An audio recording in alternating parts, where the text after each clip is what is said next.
बोलिए भारत माता की। अरे गुजरात के लोगों जरा आवाज और बुलंद होनी चाहिए। भारत माता की। हाँ ये बात हुई।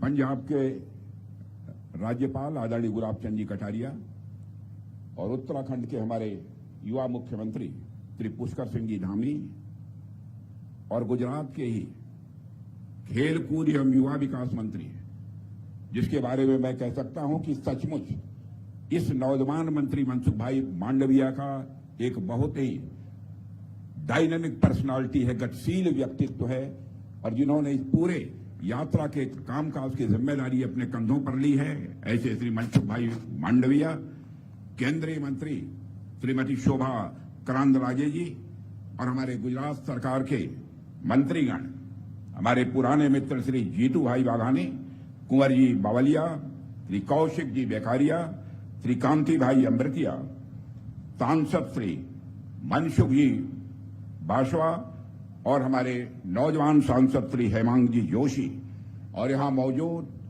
मेरे सभी सम्मानित बहनों एवं भाइयों, सबसे पहले मैं अभिवादन करना चाहता हूं उन पदयात्रियों का जिन्होंने की लंबी यात्रा, लंबे सफर को तय करने के बाद आज यहां पर वह मौजूद हैं। मनसुख भाई ने मुझे बतलाया ऐसे कुछ यहां पर पदयात्री बैठे हैं जो लगातार 7 दिनों से प्रतिदिन 15, 16, 17 किलोमीटर की पदयात्रा कर रहे हैं। मैं सभी से यह अनुरोध करना चाहूंगा, पदयात्रियों के अतिरिक्त जो भी खड़े हैं, एक बार सारे पदयात्रियों का तालियां बजाकर अभिनंदन किया जाना चाहिए और उनका स्वागत किया जाना चाहिए। मेरे बहनों भाइयों, आज हम सब यहां पर सरदार वल्लभ भाई पटेल की 150वीं जयंती मनाने के लिए एकत्रित हुए हैं। सारे देश में इस वर्ष सरदार वल्लभ भाई पटेल की जयंती मनाई जाएगी और यह कल्पना यदि किसी ने दी है, इसी गुजरात की धरती पर पैदा हुए, गुजराती मां की कोख से पैदा हुए आज के भारत के प्रधानमंत्री श्री नरेंद्र मोदी जी ने दी है। मेरे बहनों भाई, और मैं कहना चाहता हूं, जिस काल्पनिक क्षमता का उन्होंने परिचय दिया है और जिस तरह से इस कार्यक्रम की उन्होंने कल्पना की है, उसकी जितनी भी सराहना की जाए मेरे बहनों भाइयों वह कम है। कुछ ऐसी भी राजनीतिक ताकतें रही हैं जो चाहती थी सरदार वल्लभ भाई पटेल इतिहास के पन्नों में गुम हो जाएं, इतिहास के पन्नों में खो जाएं, लेकिन इतिहास के पन्नों पर चमकते हुए सितारे के रूप में पुनः स्थापित करने में महत्वपूर्ण भूमिका जिसने निभाई है, तो हमारे मुख्यमंत्री आदरणीय नरेंद्र मोदी जी ने निभाई है। मेरे बहनों भाई,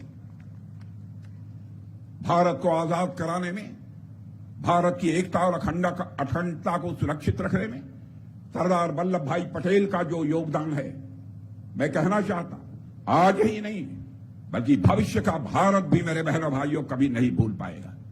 यह कोई साधारण बात नहीं है। उन्होंने स्वतंत्रता संग्राम की लड़ाई लड़ी, राजनीतिक क्षेत्र में भी अपनी भूमिका निभाई है। हर राजनेता के लिए मैं मानता हूं सरदार वल्लभ भाई पटेल एक प्रेरणा के स्रोत हैं। आप सब जानते हैं, आजाद भारत में राजनीतिक क्षेत्र में काम करने वाले नेताओं के प्रति आज के कुछ वर्षों पहले एक विश्वास का संकट पैदा हो गया था। लोग ये कहते थे नेता वह है जो कहता कुछ है और करता कुछ है, लेकिन बहनों भाइयों, हम लोगों ने यह करके दिखा दिया और यह प्रेरणा हम लोगों ने ली है तो सरदार वल्लभ भाई पटेल से कि जिंदगी में जो कुछ भी कहा जाए उसे किसी हद तक जाना पड़े उसे पूरा किया जाना चाहिए। कहने और करने में, कथनी और करने में अंतर नहीं होना चाहिए। लेकिन भारत की राजनीति में काम करने वाले लोगों ने कथनी और करनी में अंतर पैदा करके भारत की राजनीति और भारत के नेताओं के प्रति एक विश्वास का संकट पैदा किया, और इस विश्वसनीयता के संकट को किसी ने स्वीकार किया है। बहनों भाइयों, हमारे प्रधानमंत्री मोदी जी के नेतृत्व में हमारी सरकार ने इस विश्वसनीयता के संकट को चुनौती के रूप में स्वीकार किया और आपने देखा होगा, जो हम लोग कहते हैं वह करते हैं, जिसे हम कर नहीं सकते उसे हम बोलते नहीं हैं। यह प्रेरणा भी हमने किसी से हासिल की है तो सरदार वल्लभ भाई पटेल से हासिल की है। सरदार वल्लभ भाई पटेल का पूरा जीवन इस राष्ट्र को समर्पित है। कौन इस सच्चाई को नकार सकता है? और मैं तो कहता हूं, उन्होंने जो राजनीति की है, तो राजनीति केवल भारत में सरकार बनाने के लिए उन्होंने राजनीति नहीं की है। उन्होंने अपने जीवन में राजनीति की है तो भारत देश को बनाने के लिए राजनीति की है। वह है हमारे सरदार वल्लभ भाई पटेल। आज उन्हीं की 150वीं जयंती वर्ष के अंतर्गत हम राष्ट्रीय पदयात्रा सारे देश भर में मेरे बहनों भाइयों मना रहे हैं, चल रही है हमारी। भारत की एकता, भारत को एकता के सूत्र में पिरोने में प्रमुख भूमिका उन्होंने जिस तरीके से निभाई थी, उसकी जितनी भी सराहना की जाए वह कम है। जो काम उन्होंने किया है वह काम अपने में कितना कठिन था, इसका अनुमान इसी बात से लगाया जा सकता है कि जिन समस्याओं की जिम्मेदारी उन्हें नहीं दी गई, उसका समाधान करने में दशकों लगे हैं, और कुछ समस्याओं का समाधान जिन्हें करना था, जिसकी जिम्मेदारी सरदार वल्लभ भाई पटेल के ऊपर दी, उन्होंने अपनी जिम्मेदारी का बखूबी निर्वाह किया। इसीलिए हमारा आज यह भारत एक है, आज हमारा भारत अखंड है। और इसीलिए अपनी बात को आगे बढ़ाने से पहले मेरे बहनों भाइयों मैं कहना चाहूंगा कि सरदार वल्लभ भाई पटेल की धरती पर खड़े होकर मैं यहां पर आज उनके संबंध में विचार व्यक्त कर रहा हूं। उनके प्रति, उनकी स्मृति के प्रति हृदय से आदर व्यक्त करता हूं। सरदार पटेल जी की इस जयंती के साथ साथ इस साल भारत में आप जानते हैं कि राष्ट्रीय गीत वंदे मातरम के भी 150 साल पूरे होने पर देश भर में कार्यक्रम आयोजित किए जा रहे हैं। इस साथ ही इस साल भारतीय संविधान जब बना था उसके भी मेरे बहनों भाइयों 75 वर्ष का समय पूरा हो रहा है। इन तीनों चीजों को ध्यान में रखा है हमारे प्रधानमंत्री मोदी जी ने। मैं बधाई देना चाहता हूं विशेष रूप से अपने नौजवान भारत सरकार के मंत्री, खेल कूद और युवा विकास मंत्री श्री मनसुख मांडविया जी को, जिन्होंने सरदार पटेल के 150 वर्ष में युवाओं द्वारा जो राष्ट्रीय पद यात्रा निकाली जा रही है उसकी बखूबी जिम्मेदारी उन्होंने संभाली है। और जैसा मैं देख पा रहा हूं मेरे बहनों भाइयों कि यह आयोजन काफी सफल साबित हुआ है। आपको शायद जानकारी नहीं होगी, आपके राष्ट्रीय पद यात्रा की चर्चा केवल गुजरात की सीमाओं तक ही सीमित नहीं है, बल्कि हिंदुस्तान के कोने कोने में हो रही है। बहनों भाइयों, यह कोई सामान्य बात नहीं है। और मैं यह भी कहना चाहता हूं, इस काम का महत्व इसलिए भी और अधिक बढ़ जाता है क्योंकि देश का नौजवान पद यात्रा करके बस समाज के बीच जा रहा है। सरदार पटेल की जो विरासत है, उस सरदार पटेल की विरासत से वह जनता का परिचय करा रहा है। और इस पदयात्रा में भाग लेने वाले सभी पदयात्रियों का मैं पुनः एक बार अभिनंदन करता हूं।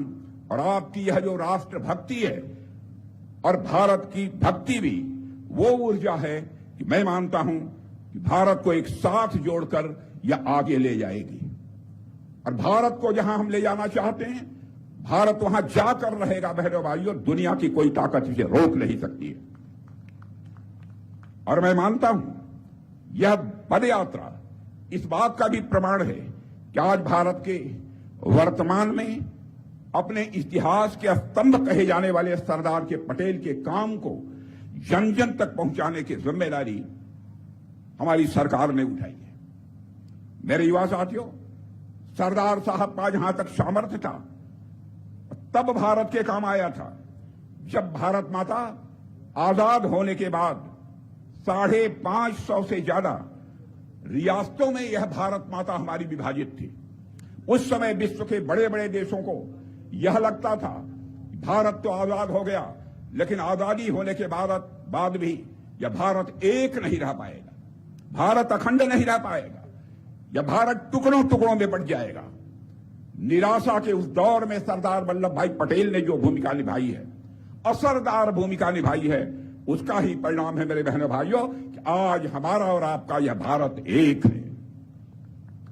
सरदार पटेल में मैंने जो समझा है, चाणक्य की कूटनीति की और शिवाजी के शौर्य और पराक्रम का समावेश यदि देखने को मिलता है किसी नेता के अंदर, तो सरदार वल्लभ भाई पटेल के अंदर देखने को मिलता है। और उन्होंने जिस तरीके से जूनागढ़, निजामशाही और देश की कुछ अन्य रियासतों का भारत में विलय कराया, वह काम केवल सरदार वल्लभ भाई पटेल जैसा ही व्यक्ति इस काम को कर सकता था। साथियों, मैं मानता हूं कि सरदार पटेल की विरासत बहुत बड़ी है। आज का मजबूत और आत्मविश्वास से भरा हुआ आज जो भारत है वह उनकी विरासत है। एकजुट और अखंड भारत सरदार पटेल की विरासत है। अगर हमारे पास सक्षम प्रशासन और मजबूत सिविल सर्विसेज हैं, तो यह भी सरदार पटेल की ही विरासत है, किसी दूसरे की विरासत नहीं है। अगर किसान हमारे राष्ट्रीय चिंतन के केंद्र में हैं, जिसकी कि हमारे प्रधानमंत्री भी चर्चा करते हैं, बराबर कदम उठाते हैं, उनके हित की चिंता करते हैं, तो यह भी मैं मानता हूं सरदार वल्लभ भाई पटेल की ही विरासत है। साथियों, अगर सार्वजनिक जीवन में ईमानदारी, शुचिता और कर्तव्यबोध को महत्व दिया जाता है, तो इसे भी मैं मानता हूं यह सरदार वल्लभ भाई पटेल की ही विरासत है। यदि राष्ट्र हित को व्यक्तिगत हित से ऊपर माना जाता है, तो इसे भी मैं मानता हूं सरदार वल्लभ भाई पटेल की ही यह विरासत है।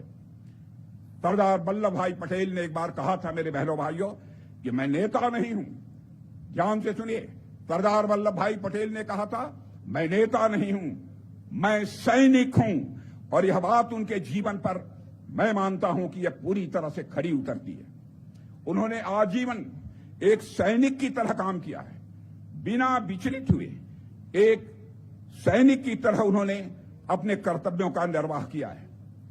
जीवन भर अनुशासित थे, साथ ही अनुशासन के साथ अपना पूरा जीवन बिताया। देश को सर्वप्रति, नेशन फर्स्ट, इसको रखने का काम यदि किसी ने किया तो सरदार वल्लभ भाई पटेल ने किया।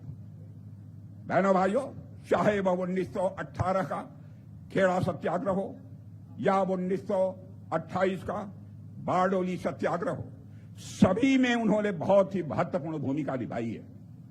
बारडोली सत्याग्रह में सरदार वल्लभ भाई पटेल ने ब्रिटिश सरकार द्वारा लगान बढ़ाने का उन्होंने जमकर विरोध किया था और इसके खिलाफ उन्होंने सक्रिय रूप से भारत में एक आंदोलन भी चलाया था। सरदार पटेल के इसी आंदोलन के कारण ब्रिटिश सरकार मजबूर हुई और हमारे किसानों की मांगों को उन्हें मांगना पड़ा था। और साथियों, इस सत्याग्रह आंदोलन के सफल होने के बाद वहां की महिलाओं ने मैं आपसे फिर से निवेदन करना चाहता हूं, माताओं बहनों से, सरदार की उपाधि यदि किसी ने दी तो वहां की महिलाओं ने वल्लभ भाई पटेल को सरदार की उपाधि से नवाजा था, यहां की मातृशक्ति ने। बहनों भाइयों, हम लोग लगातार सुनते आए हैं कि भारत के स्वतंत्रता संग्राम में पहली बार पूर्ण स्वराज की मांग 1929 में कांग्रेस के लाहौर अधिवेशन के दौरान यह मांग पारित हुई थी। मगर कम लोग इस बात को जानते हैं कि 1931 में कांग्रेस के कराची अधिवेशन में सरदार वल्लभ भाई पटेल की अध्यक्षता में पहली बार सरदार वल्लभ भाई पटेल की अध्यक्षता में पूर्ण स्वराज किसे कहते हैं, इसे परिभाषित किया गया था। पूर्ण स्वराज की परिभाषा को क्लैरिफाई करने का काम, इसका स्पष्टीकरण करने का काम उसी अधिवेशन में किया गया था। और इस अधिवेशन में राष्ट्रीय आर्थिक कार्यक्रम का भी एक प्रस्ताव पारित हुआ था और इसी अधिवेशन में मौलिक अधिकारों से संबंधित प्रस्ताव को भी अपनाया गया था। और इसी अधिवेशन में मेरे बहनों भाइयों, निःशुल्क एवं अनिवार्य प्राथमिक शिक्षा, जो आज निःशुल्क एवं अनिवार्य प्राथमिक शिक्षा दी जा रही है, उसी अधिवेशन में इसका भी प्रस्ताव पारित हुआ था। यह सारे प्रस्ताव ही बाद में शिक्षा के अधिकार को लागू करने की अपने में यह घोषणा बने थे। मेरे बहनों भाइयों, 1935 में सरदार पटेल ने किसान सभा की अध्यक्षता की और जमींदारी को समाप्त करने का प्रस्ताव भी उन्होंने पास कराया था। किसानों के प्रति भी कितने संवेदनशील थे, जानते थे इस सच्चाई को सरदार वल्लभ भाई पटेल, जब तक इस देश का किसान खुशहाल नहीं होगा हमारा भारत यह खुशहाल नहीं हो सकता है। सरदार पटेल ने भूमि सुधार के लिए भी बहुत ही प्रभावी कानून बनाने के लिए उन्होंने काम किया था। कांग्रेस के एक बड़े नेता जिनका नाम शायद आप लोगों ने सुना होगा, यनवी गाडगिल ने एक बार कहा था कि गांधी जी ने जो सोचा सरदार पटेल ने उसे सच किया और जमीन पर उसे लागू किया।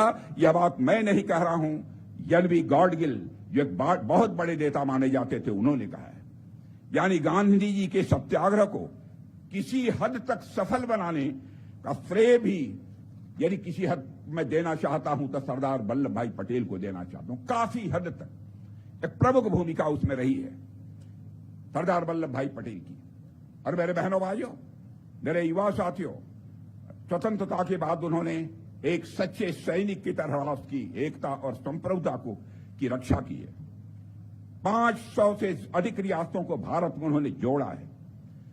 अंग्रेजी सेना का जहां तक प्रश्न है, एक बड़े सैन्य अधिकारी ने सरदार वल्लभ भाई पटेल के बारे में कहा था कि उनकी उपस्थिति और आचरण में कुछ ऐसी पत्थर चट्टान जैसी बात थी जो कि लोगों के अंदर असाधारण व विश्वास पैदा करती थी।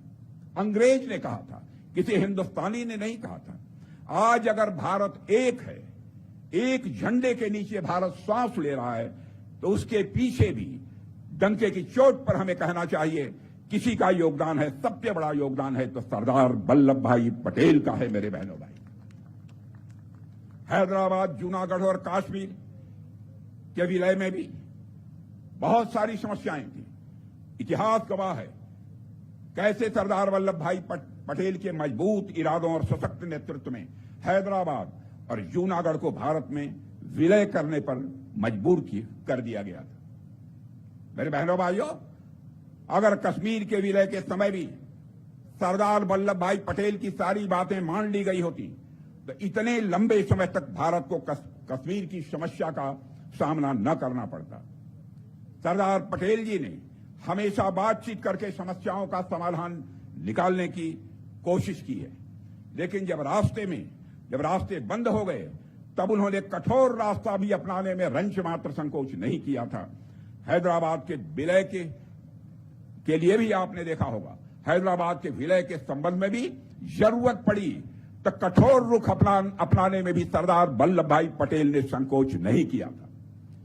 यदि सरदार वल्लभ भाई पटेल ने कठोर रुख न अपनाया होता तो शायद हैदराबाद आज वह भारत का हिस्सा न रह जाता। और मेरे बहनों भाइयों, हमारी सरकार ने भी इसी मूल्य को आदर्श बनाया है। हमने दुनिया को बतला दिया है, शांति और सद्भावना की भाषा नहीं समझने वालों को हम माकूल जवाब देने की क्षमता रखते हैं। यह संदेश भी हमने विश्व को दे दिया। आप सबने देखा होगा इस बार का ऑपरेशन सिंदूर। बहनों भाइयों, ऑपरेशन सिंदूर में हमारे सेना के जवानों ने ये शौर्य और पराक्रम का परिचय दिया है। उसकी चर्चा केवल भारत की धरती पर ही नहीं होती है, बल्कि दुनिया के दूसरे देशों में भी होती है। हमने यह साफ संदेश दे दिया है, भारत एक शांति प्रिय देश है। भारत किसी को छेड़ता नहीं है, लेकिन भारत को यदि कोई छेड़ता है तो भारत उसे छोड़ता नहीं है। मेरे बहनों भाइयों, यह भी संदेश दे दिया है। प्रधानमंत्री श्री नरेंद्र मोदी के नेतृत्व में सरदार पटेल के एक भारत श्रेष्ठ भारत के सपने को और मजबूत किया गया है। हमने धारा 370 को समाप्त किया है। यह कोई आसान काम नहीं था। कश्मीर को भारत की मुख्य धारा से जोड़ने का काम यदि किसी ने किया है तो आपकी ही इसी धरती के गुजरात की मां की कोख से पैदा हुए नरेंद्र भाई मोदी ने किया। मेरे बहनों भाइयों, जिस कमजोरी पर दुनिया हमें उस समय ताना दे रही थी, उसी को ताकत बनाते हुए सरदार वल्लभ भाई पटेल ने देश को रास्ता दिखाया और उसी रास्ते पर चलते हुए संशय में घिरा हुआ भारत आज दुनिया से बात यदि करता है तो हम दुनिया से बात करते हैं तो अपनी शर्तों पर बात करते हैं, दुनिया के दूसरे देशों की शर्तों पर हम बात नहीं करते। दुनिया की सबसे बड़ी आर्थिक और सामरिक शक्ति बनने की तरफ भारत हमारा तेजी के साथ आगे बढ़ रहा है। अगर यह संभव हो पाया है तो हमारे उसके पीछे साधारण किसान परिवार में इसी गुजरात की धरती पर पैदा हुए सरदार वल्लभ भाई पटेल का बहुत बड़ा योगदान है।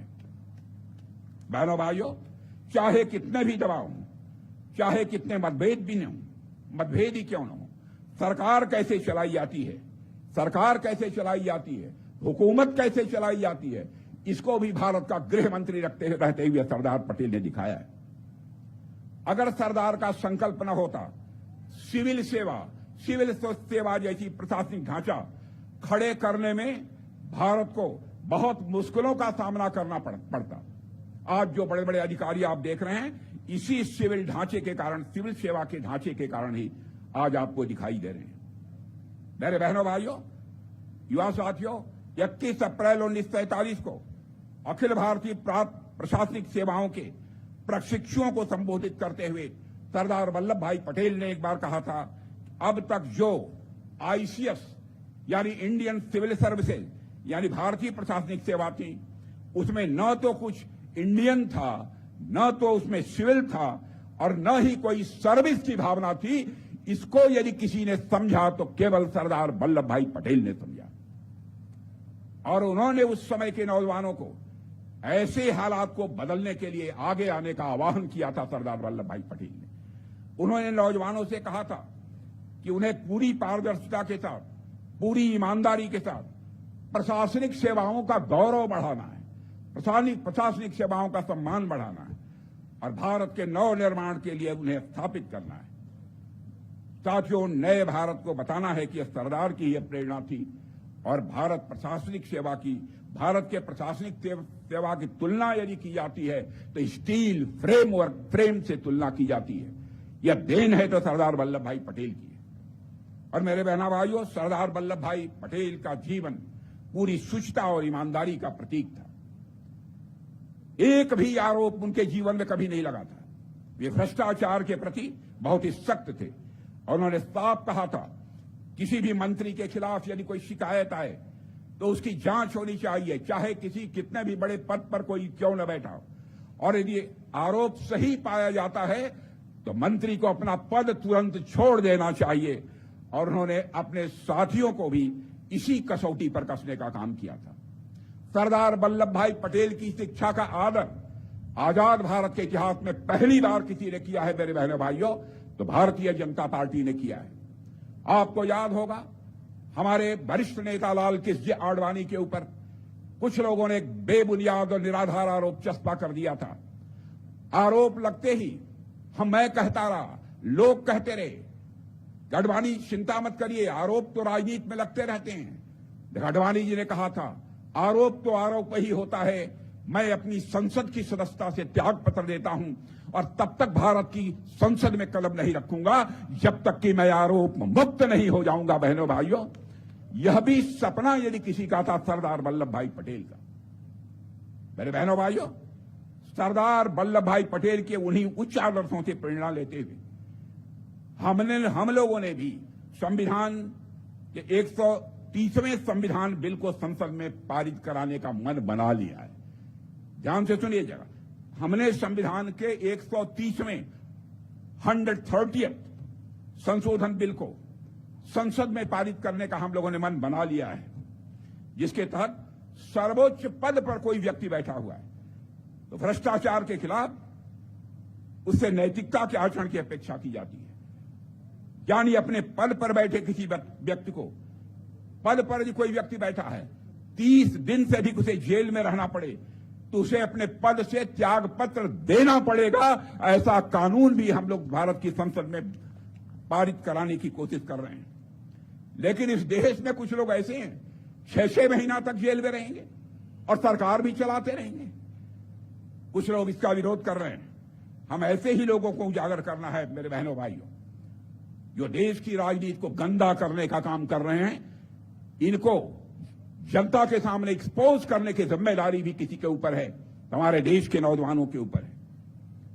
मेरे बहनों भाइयों, सरदार पटेल ने हमेशा नेशन फर्स्ट, राष्ट्र हमारा प्रथम, इस भावना के साथ काम किया।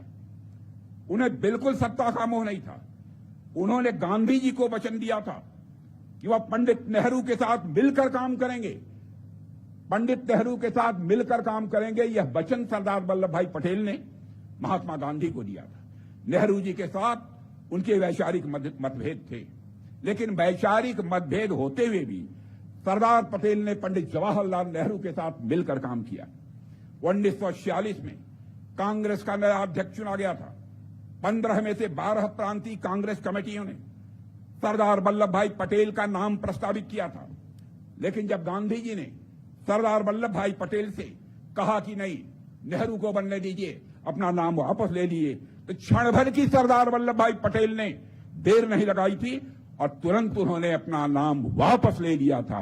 बहनों भाइयों, यह चरित्र यदि किसी का है तो सरदार वल्लभ भाई पटेल का है। पूरे समाज के लिए यह प्रेरणादायी है कि राजनीति केवल सरकार बनाने के लिए नहीं की जानी चाहिए।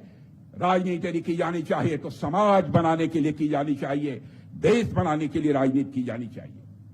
मैं याद दिलाना चाहता हूं, 1929, 1936, 1939 के बाद जो चौथा मौका था, जब सरदार वल्लभ भाई पटेल ने महात्मा गांधी के कहने पर अध्यक्ष पद से अपना नामांकन वापस ले लिया था। लोग जानते थे जीतेगा कोई तो सरदार वल्लभ भाई पटेल जीतेंगे, लेकिन नाम वापस ले लिया। यह है उनकी विरासत, व्यक्तिगत हित और महत्वाकांक्षा के ऊपर शीर्ष नेतृत्व के फैसले और देश हित को ऊपर रखना। अक्सर यह तर्क दिया जाता है सरदार पटेल की उम्र बहुत हो गई थी, इसलिए उन्हें प्रधानमंत्री नहीं बनाया जा सकता है। बहनों भाइयों, यह बात सरासर गलत है। मैं कहना चाहता हूं, मोरारजी देसाई 80 साल की ऊपर की उम्र हो गई थी, यदि वह भारत के प्रधानमंत्री नहीं बन सकते थे तो 80 साल के कम वाले सरदार वल्लभ भाई पटेल भारत के प्रधानमंत्री क्यों नहीं बन सकते थे? मैं लोगों से इस सवाल का जवाब चाहता हूं। उनके पास तो इतनी ऊर्जा थी, उनके पास इतनी ताकत थी कि भारत, आजाद भारत के प्रधानमंत्री बन सकते थे, लेकिन उन्होंने अपने जीवन में कभी किसी पद की लालसा नहीं की। यदि उन्होंने अपने जीवन में किसी चीज को सर्वोपरि रखा है तो भारत को ही सर्वोपरि रखा है, इस देश को ही सर्वोपरि रखा है। इस देश के लिए सरदार वल्लभ भाई पटेल ने किया। प्रधानमंत्री मोदी जी के नेतृत्व में हमने सरदार पटेल जी को सोच को विश्वास के साथ कह सकता हूं, फुल कॉन्फिडेंस के साथ हम लोगों ने आगे बढ़ाया है, देश के हित में काम किया है। इसीलिए 2014 से पहले जहां हमारे देश की अर्थव्यवस्था दुनिया के देशों में 11वें स्थान पर थी, नौजवानों से कहना चाहता हूं, आप भी सुन लो, 2014 में यानी आदरणीय मोदी जी के भारत का प्रधानमंत्री बनने के पहले धन दौलत के मामले में, इकोनॉमी की साइज के मामले में जो हमारा भारत दुनिया के देशों में 11वें स्थान पर खड़ा था, मोदी जी ने वह करिश्मा किया कि 8-9 वर्षों के अंदर ही हमारा भारत जो धन दौलत के मामले में दुनिया के देशों में 11वें स्थान पर खड़ा था, वह जंप लेकर आज दुनिया के देशों में 4थे स्थान पर आकर खड़ा हो गया। दुनिया की मानी जानी फाइनेंशियल फर्म्स आज यह दावा कर रही हैं, भारत जितनी तेजी के साथ आगे बढ़ रहा है, अब इस सच्चाई को कोई नकार नहीं सकता है।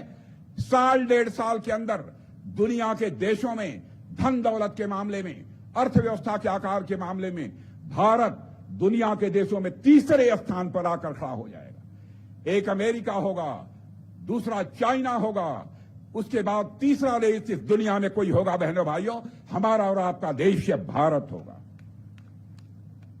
पहले दुनिया के दूसरे देशों में हम लोग जाते थे, हमारे देश के नेता जाते थे, अंतर्राष्ट्रीय मंचों पर हम कुछ बोलते थे, दुनिया हमारी बातों को गंभीरतापूर्वक नहीं सुनती थी। लेकिन आज भारत का वह कद बना है, भारत की वह हैसियत बनी है कि अंतर्राष्ट्रीय मंचों पर आज भारत बोलता है। मेरे बहनों भाइयों, सारी दुनिया कान खोलकर सुनती है भारत बोल क्या रहा है। यह है भारत की हैसियत, यह है भारत की ताकत। आज जो नई तिमाही के आंकड़े आ रहे हैं मेरे बहनों भाई, भारत की अर्थव्यवस्था 8.2% की दर से तेजी के साथ बढ़ रही है। और आप जानते हैं महंगाई का दर क्या है भारत में? मैं सबसे कहना चाहता हूं, पढ़े लिखे नौजवानों से भी मैं कहना चाहता हूं, ध्यान से सुन लो, आजाद भारत के इतिहास में कभी भी महंगाई की दर इतनी कम नहीं रही है जितने हमारे प्रधानमंत्री मोदी जी के शासनकाल में है। आज महंगाई की दर 1% नहीं है, आधा फीसदी नहीं है, बल्कि 0.25 यानी 1 की भी चौथाई हो गई है मेरे बहनों भाई। यह है हमारा भारत। 2014 के बाद से हमने कहा है, सीधे सीधे यदि कहना हो तो मैं कह सकता हूं, यह सुनिश्चित किया जाना चाहिए काम ज्यादा हो बात कम हो। इससे हमारे देशवासियों का जीवन इसी फार्मूले के कारण, इसी सूत्र के कारण हमारे देशवासियों का जीवन आसान हुआ है। मेरे बहनों भाइयों, सरदार पटेल ने आजाद भारत को राजनीतिक और भौगोलिक एकता के सूत्र में पिरोया था। हम सरदार वल्लभ भाई पटेल को इसी विरासत को लगातार आगे बढ़ाने की कोशिश कर रहे हैं। मोदी जी के नेतृत्व में हमारी सरकार भारत को सांस्कृतिक, सामाजिक, आध्यात्मिक और आर्थिक एकता के सूत्र में बांधने का काम कर रही है। यह कोई सामान्य जिम्मेदारी नहीं है। हम एक भारत श्रेष्ठ भारत के मूल्य के साथ मेरे बहनों भाइयों हम तेजी से आगे बढ़ रहे हैं। और सुन लीजिए आज मेरी बात, 2047 तक भारत को विकसित भारत बनने से दुनिया की कोई ताकत रोक नहीं सकती है। और मैं केवल कह रहा हूं ऐसा नहीं है, दुनिया के बड़े बड़े अर्थशास्त्री भी इस बात का दावा कर रहे हैं। भारत जितनी तेजी से आगे बढ़ रहा है, भारत दुनिया में 2047 तक विकसित भारत बनकर रहेगा, डेवलप्ड नेशन होगा हमारा। आज हम सरदार वल्लभ भाई पटेल को याद कर रहे हैं तो उनकी सादगी, उनका त्याग अपने देश के जीवन को बेहतर बनाने की अपने देशवासियों को प्रेरणा दे रहा है मेरे बहनों भाई। इसी प्रेरणा के साथ हमारे प्रधानमंत्री आवास योजना, उज्ज्वला योजना, जनधन योजना, आयुष्मान भारत की योजना, बहुत सारी जन कल्याणकारी योजनाओं को उन्होंने लागू किया है जो आज तक इसके पहले कभी संभव नहीं हो पाया। मैं मानता हूं इसके कारण बहुत सारे गरीबों का, आम लोगों का भी जीवन सुगम हुआ है और समावेशिता भी बढ़ी है। बहनों भाइयों, वल्लभ भाई पटेल उदार व्यक्ति भी थे। वे सच्चे अर्थों में सेकुलर थे, पंथ निरपेक्ष थे। वे तुष्टीकरण में विश्वास नहीं करते थे। जब पंडित जवाहरलाल नेहरू बाबरी मस्जिद के मुद्दे पर सरकारी खजाने से पैसा खर्च करने की बात जब उन्होंने छेड़ी थी, सरकारी खजाने से पैसा खर्च करके बाबरी मस्जिद बनवाई जानी चाहिए, उसका भी विरोध यदि किसी ने किया था तो गुजराती मां की कोख से पैदा हुए सरदार वल्लभ भाई पटेल ने ही किया था मेरे बहनों भाई। और उस समय सरकारी पैसे से उन्होंने बाबरी मस्जिद नहीं बनने दिया। फिर नेहरू जी ने सोमनाथ मंदिर के पुनर्निर्माण का सवाल उठाया। नेहरू जी ने क्या कहा, जब पुनर्निर्माण का सवाल उठाया तो बड़े ही शांत भाव से सरदार ने शांत पर दृढ़ स्वर में इस बात को स्पष्ट किया कि सोमनाथ मंदिर का मामला अलग है, वहां 30 लाख रुपए जनता ने दान दिए हैं, एक ट्रस्ट बनाया गया है और इस काम में सरकार का 1 कौड़ी भी पैसा खर्च नहीं हुआ है। यह सरदार वल्लभ भाई पटेल ने बनाया। इसी तरह मेरे बहनों भाइयों, अयोध्या में आज जो भव्य राम का मंदिर बनकर तैयार हुआ है, मैं आपको बतलाना चाहता हूं, सरकार के खजाने से 1 पैसा खर्च नहीं हुआ है। सारा खर्च यदि किसी ने दिया है तो देश की जनता ने दिया है। यही पंथ निरपेक्षता, यही सेकुलरिज्म की सच्ची परिभाषा है और सरदार पटेल ने इसे व्यवहार में अपने करके दिखाया है। उनका मत साफ है, तुष्टीकरण किसी का नहीं होना चाहिए, बल्कि न्याय इसकी सभी के साथ होना चाहिए, राष्ट्रहित सर्वोपरि होना चाहिए। मेरे बहनों भाइयों, भारत के संविधान के निर्माण में भी सरदार वल्लभ भाई पटेल ने बहुत ही महत्वपूर्ण भूमिका निभाई है। उन्होंने सेपरेट इलेक्टोरेट का विरोध किया था।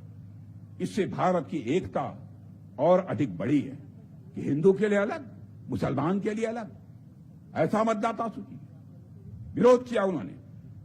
साथियों, भारत के पड़ोसी देशों को देखते हुए सरदार वल्लभ भाई पटेल ने सेना के मॉडर्नाइजेशन पर, सेना के आधुनिकीकरण पर जोर दिया था। आर्मी की जरूरत की चीजों पर अपने ही देश में बनाया जाना चाहिए, अपनी देश की धरती पर बनना चाहिए, अपने देशवासी नौजवानों के हाथों से बनना चाहिए। यह सरदार वल्लभ भाई पटेल का कहना था। और आज मैं आपको बतलाना चाहता हूं मेरे बहनों भाइयों, आज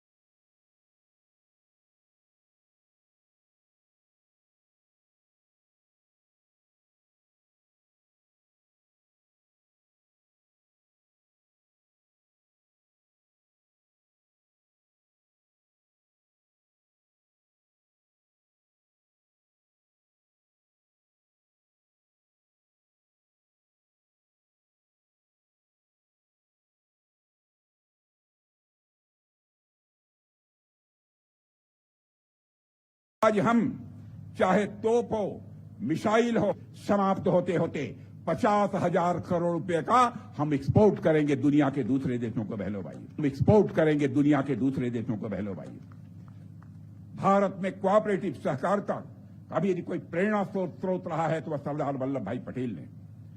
सरदार वल्लभ भाई पटेल ने ही गुजरात के दुग्ध उत्पादक किसानों को कोऑपरेटिव यानी सहकारिता बनाने की सलाह दी थी, और इसी के बाद अमूल का जन्म हुआ था, जिस अमूल से बच्चा बच्चा केवल गुजरात का ही नहीं बल्कि हिंदुस्तान का परिचित। और बहनों भाइयों, आज प्रधानमंत्री मोदी जी ने इसी सहकारिता की भावना को आगे बढ़ाया है। और आपने देखा होगा, सहकारिता की भावना को आगे बढ़ाया है मोदी जी ने। यह बात मैं कह रहा हूं, क्यों कह रहा हूं? सहकारिता मंत्रालय को अलग से मंत्रालय बनाने का काम यदि किसी ने किया है तो मोदी जी ने किया है। एक तरफ हम लोग सरदार वल्लभ भाई पटेल की विरासत को सहेजने का काम कर रहे हैं, वहीं कुछ लोग, मेरे बहनों भाइयों, सरदार पटेल की विरासत को छिपाने और मिटाने की भी उनके द्वारा कोशिश हो रही है। लेकिन उनकी कोशिश किसी भी सूरत में जब तक हम लोग हैं कामयाब नहीं होने देंगे, हम आपको विश्वास दिलाते हैं। सरदार वल्लभ भाई पटेल के देहांत के बाद जनता ने श्रद्धापूर्वक एक स्मारक बनाने के लिए धन एकत्रित किया था। लेकिन यह बात जब नेहरू जी तक पहुंची, जानते हैं क्या कहा था? उन्होंने कहा था, सरदार पटेल तो किसानों के नेता थे, इसलिए यह धन गांव के कुएं और सड़क बनाने में खर्च किया जाना चाहिए। क्या तमाशा था? सरदार पटेल आजीवन किसानों के लिए कार्य करते रहे। यह तर्क दिया था। मेरे बहनों भाइयों, यह बात किसी से छिपी नहीं है। लेकिन कुएं और सड़क बनाने का काम तो सरकार का होता है। उसके लिए स्मारक से पैसे का इस्तेमाल करने का सुझाव यह बेतुका लगता है मुझे, यह सरासर गलत है। और इससे सिर्फ एक बात साफ होती है कि उस समय की सरकार हर कीमत पर सरदार पटेल की महान विरासत को छिपाना चाहती थी। महान विरासत को सरदार वल्लभ भाई पटेल की दबाना चाहती। नेहरू जी ने स्वयं को तो भारत रत्न दे दिया। क्या सरदार वल्लभ भाई पटेल को उस समय भारत रत्न नहीं दिया जा सकता था? मैं इस सवाल का जवाब लोगों से मैं चाहता हूं, लेकिन उस समय नहीं दिया गया। प्रधानमंत्री मोदी जी ने स्टैच्यू ऑफ यूनिटी का निर्माण करा के, मेरे बहनों भाइयों, सरदार पटेल को उचित सम्मान देने का निर्णय लिया है। इसलिए आपसे मैं कहना चाहता हूं, एक बार तालियां बजाकर इसका अभिनंदन किया जाना चाहिए, इसका स्वागत किया जाना चाहिए। यह बहुत ही सराहनीय कार्य हमारे प्रधानमंत्री मोदी जी ने किया है। और साथियों, इस देश के करोड़ों भारतीयों के मन में एक ही भावना थी कि जिस महापुरुष ने देश को एक और अखंड रखने में अपने पौरुष और पुरुषार्थ का परिचय दिया है, उसको वह सम्मान मिलना चाहिए जिसका वह सचमुच हकदार है। और मुझे इस बात का गर्व है कि हमारे प्रधानमंत्री ने देश की इस भावना को का सम्मान करके केवड़िया में भव्य मूर्ति का निर्माण कराया है। आज मेरे नौजवान साथियों, देश के लिए कुछ सोचने वाले आप जैसे नौजवानों की शक्ति हमारे पास है। अपने हाथों से विकसित भारत के स्वप्न को साकार करने की क्षमता यदि किसी के अंदर है तो आपके अंदर है। देश की एकता, देश की अखंडता, देश की सार्वभौमिकता को बनाए रखना, मैं मानता हूं कि एक ऐसी जिम्मेदारी है जो सरदार वल्लभ भाई पटेल भारत की भावी पीढ़ी को सौंप कर वह गए हैं। हमारी जिम्मेदारी है कि हम देश और समाज को सभी लोग एकजुट करने दें। जाति, पंथ और मजहब के आधार पर किसी भी सूरत में हम इस समाज को बंटने न दें। जो भी भारत में पैदा हुआ है, भारत की मां की कोख से पैदा हुआ है, सभी एक दूसरे के भाई भाई हैं, बहनों भाई। हम जाति, पंथ और मजहब के आधार पर कोई भेदभाव नहीं करते। भारत दुनिया का अकेला देश है जो केवल भारत की सीमा में रहने वाले लोगों को ही अपने परिवार का सदस्य नहीं मानता है, बल्कि पूरे विश्व की धरा पर रहने वाले लोगों को अपने परिवार का सदस्य मानते हुए वसुधैव कुटुंबकम का संदेश सारे विश्व को दुनिया के किसी देश की धरती से गया है तो केवल और केवल हमारे और आपके देश की धरती भारत से गया है। मेरे बहनों भाई, यह है हमारा भारत। हमें प्रण करना है कि अपने सरदार के संस्कारों को पूरी निष्ठा और पवित्रता के साथ अपने जीवन में उतारेंगे। साथ ही साथ भारत की पीढ़ियों को हम तैयार करेंगे। साथियों, इन्हीं शब्दों के साथ मैं पुनः सारे परियात्रियों का शीश झुकाकर अभिनंदन करता हूं। सारे परियात्रियों का शीश झुकाकर अभिनंदन करता हूं। सरदार वल्लभ भाई पटेल की 150वीं जयंती वर्ष के अवसर पर भी मैं अपनी उनकी पावन स्मृति को नमन करते हुए अपना निवेदन यहीं समाप्त करता हूं। बोलिए एक बार दोनों हाथ उठाकर, भारत माता की, भारत माता की। सरदार पटेल, सरदार पटेल, सरदार पटेल। धन्यवाद। आप सभी के सामने माननीय केंद्रीय रक्षा मंत्री श्री भारत सरकार माननीय राजनाथ सिंह जी। और यहाँ पे अगर सरदार गाथा की बात हो रही है तो आपसे इतना जरूर कहना चाहेंगे कि भारत सरकार